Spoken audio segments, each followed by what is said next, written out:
πεις.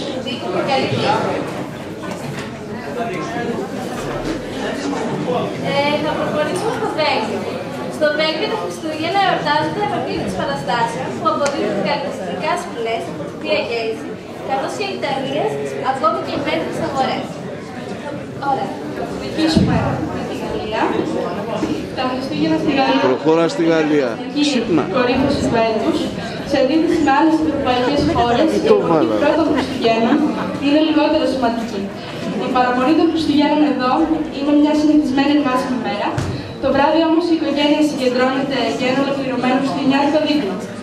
Ο πατέρας των Χριστουγέννων, κατά τους Γάλλους Άγιος Βασίλης, δίνει τα δώρα του το βράδυ μεταξύ 24 προς 25 Δεκεμβρίου.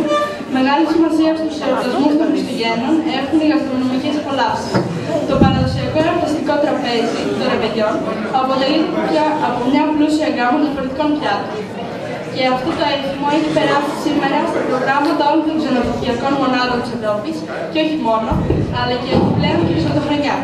Οι Γάλλοι, τα Αλεξανδριανά, τα γνωστά κόκκινα λουλούδια, τα αποκαλούν αστέρια των Χριστουγέννων και τα χρησιμοποιούν για διακόσμηση εσωτερικών χώρων, καθώς και ως δώρο σε όλη τη διάρκεια του έτους. Και τώρα πάμε να ακούσουμε ένα τραγούδι, το άλλο εγώ έχω πει.